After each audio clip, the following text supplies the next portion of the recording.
As owners of businesses, we're responsible for a lot. Growing your company, building leaders, creating projections, growing sales, compliance issues, brand strategy, culture, staying ahead of the competition, a lot of things. And as more and more money comes in, you're also responsible for investing that money in smart places, right? Which might be investing in your personal development or investing in your team development or hiring a new C-level player or investing in new marketing platforms or new AI software or maybe even buying the building that you're in so you can stop paying rent and start growing that as an asset. And today what I want to do is I want to show you the top 7 worst business investments that you could ever make in business.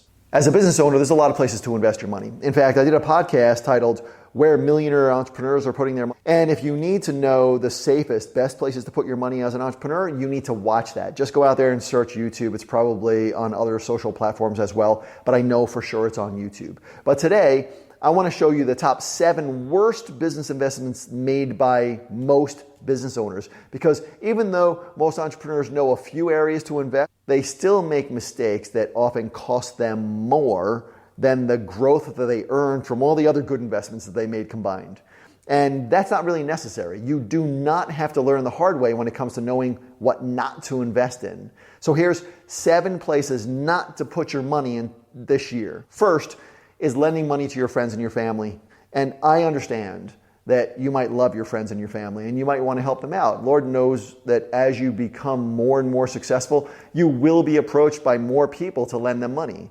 I mean, it happens all the time. And the more money you make, the more people think that your money is kind of their money. And they get pissed if you're not willing to lend it to them, at least from time to time. And it's okay if you do. Just know that there's a chance that that money might not ever make it back to you. And be at peace with that and do that before you decide to lend to your family or your friends. And if you're one of those people who are sitting there and saying, yeah, but they're family. Listen, I get it. But just know that it's okay if that's your viewpoint. And it's a wonderful gift that you're giving them.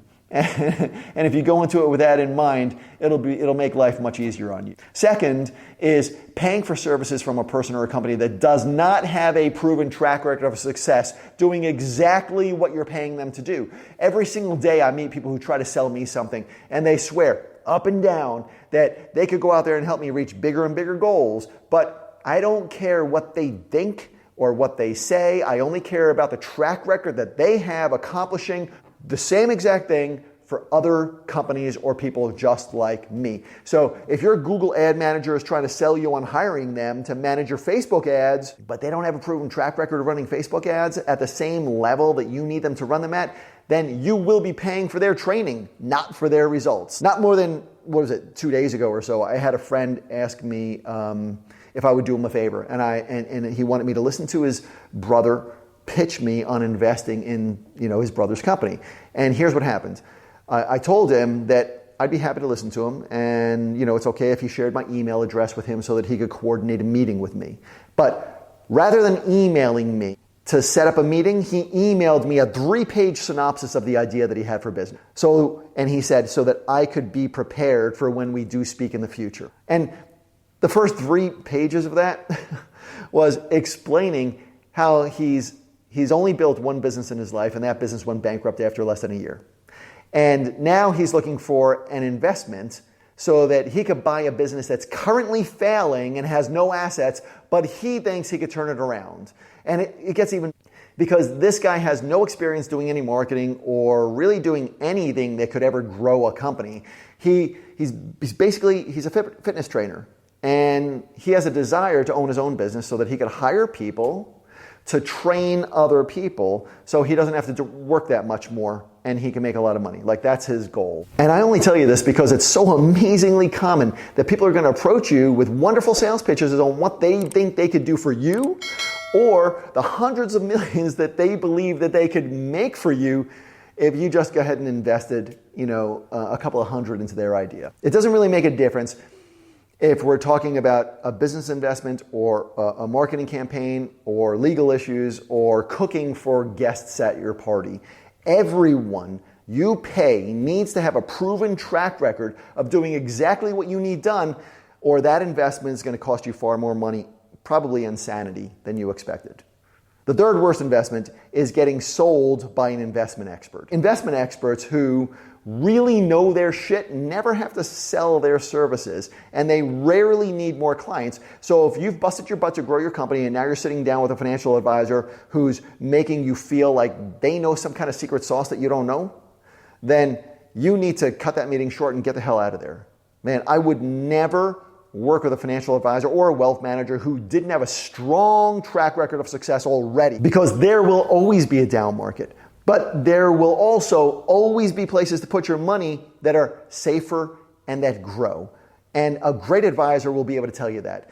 And they might say, hey, stocks suck right now, so, I'm putting some of your money into bonds. Or they might say, hey, I put a portion of your money into the market and a portion into commercial real estate or into heavy equipment or to something else that appreciates in value for you. And that kind of investment expert will never oversell you on what they can do for you, because they're already successful in their own right, putting their own money into the same places that they would advise you to put yours. So you got to think about these things when you're sitting down with these people. The fourth is investing in a new business that is led by somebody who has never built a successful business. Now, I invest in businesses on a regular basis because my core competency is growing companies. So if a company comes my way that I feel is a really good investment, and I know that I could grow it more predictably by adding my experience to it, then there's a good chance that I'm going to invest. But only if it's run by somebody who's built companies before. And it doesn't really make a difference if it's a novice business person who has a great team behind them, because eventually that novice leader is going to kill the growth of the team every single time. It's the leader, it's the man or the woman in charge that you're investing in. The fifth worst investment as a business owner is custom software. Now, I'm a big believer, especially with AI, that we could build a piece of software for everyday tasks in most of my companies and probably save us a lot of time and money in the long run. And if we do it right, it's not going to cost us that much to get it done. But most entrepreneurs get sold on custom software for maybe their online shopping cart or for their business dashboard or for a CRM or whatever the heck it is. And it takes months, sometimes years, to finally get it built. And it'll cost them 3, 4, maybe even 10x the amount of money that they expected. And then after it's all completed, the software rarely makes them more productive. So now they lost time in the building process. They got distracted from the things that really drive growth, and they're left with a software that will always cost them more money and more sanity to maintain, and they'll probably never be happy with it. So yes, we have custom-built software in some of my companies, but we've always managed the process along the way so that our costs are capped and our mental bandwidth is not taken off our main job of growing the company. And for almost everything else, we use out-of-the-box softwares because that's a better investment for us. The sixth worst investment for a company to make is expensive holiday parties for their team. And I'm blown away by how much this happens. I have a good friend who sits on my board of directors, and he owns a substantial company. And for over a decade, he used to host these big gala end-of-year events that he justified by saying that, man, my team worked super hard all year long and they deserve a big party to celebrate them. And putting that party together would literally take upwards of a month and about $100,000 every single year. Now, about 2 years ago, he and I were having lunch, and we discussed how my company gives back to our team members, right? And if you haven't seen the video where I detailed how we do that, it's titled The Most Effective Way to Show Appreciation to Your Employees, and you should watch it. It's free, it's on YouTube, and it's a great video that's helped a lot of leaders to know exactly how to reward their team. But one of the things that we discussed at that lunch was not throwing big parties. And I'm not saying that you shouldn't have holiday parties for your team or anything like that, but what I mentioned was this. I told him to try keeping a notepad on his phone. And he'd keep it there all year long, and as he's talking to anybody on his team, if they mentioned something personal that they liked, he should write that down on the notepad. And then at the end of the year, he could get everybody a personal gift from the company that shows them exactly how much the company listens to them and cares about them as people. And if there's somebody on the team who you just can't figure anything out for, then they might get a small personal gift from him with a handwritten letter saying exactly what makes them a unique part of the team. Anyway, he agreed to throw a small party, and he's done this for the past 2 years now, plus give out a personal gift to everybody, and here's how that impacted his bottom line. First, He went from spending a few $100,000 on big parties to spending about 10% of that. And second, his team loved the gifts. They talked about them for weeks afterwards, and their productivity was higher, all because he took some notes and showed people that the company literally listens and appreciates them. Big difference. Big difference, right? Now, the seventh worst business investment is undirected training programs. Now, picture this. Your company pays to send somebody on your team to a training course this year. And most companies would look at that as an investment in their employee and also in your company's future. But then, if they're like most everybody else who attends trainings every single year, they'll get back to the office motivated for, about a week or so, and then they're going to fall back into their regular paces. Bad investment, like really bad investment. But here's how we handle that inside of our organization.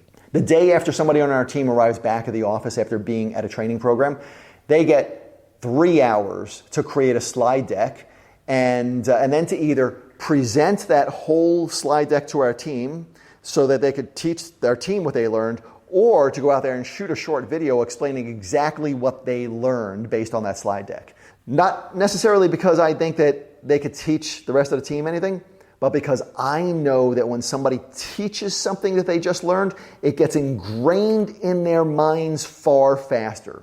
So any training that you send your team to, or that you personally go to, that you're not forced to teach to somebody else directly afterwards, it's usually lost within a week.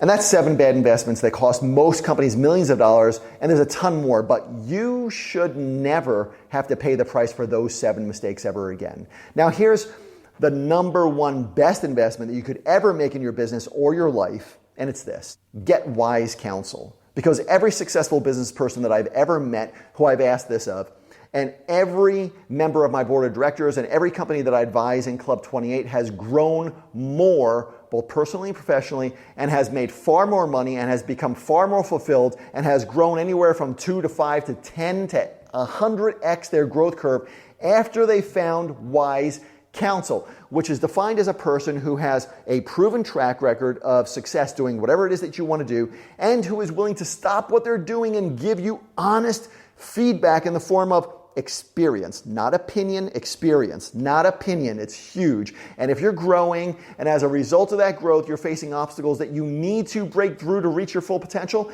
then dig into the videos that I post here and go to my website, because we've got a lot of resources that help companies to scale faster and more predictably and in a far more organized way. Now, I'll put a link to where you can get all the links to resources that I'm talking about in the description if you're watching this on YouTube or Instagram.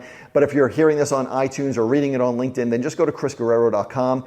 It's there. And when you are there, you should also take the Built to Grow review, because that's a 360 review on your business, and it gives you feedback on all the areas of your business and also your personal life that might be holding you back. And it gives you a custom plan of action that will show you the few key actions that will help you see the greatest growth in your business and your life. And it's completely free. Thousands of entrepreneurs have used that resource, and they use it every 6 months or so to keep an eye on their business. So you should never lose momentum on your growth. And there's a lot more on the website too. It's well worth your time to go there and grab a few of the key golden nuggets that are over there to help you scale.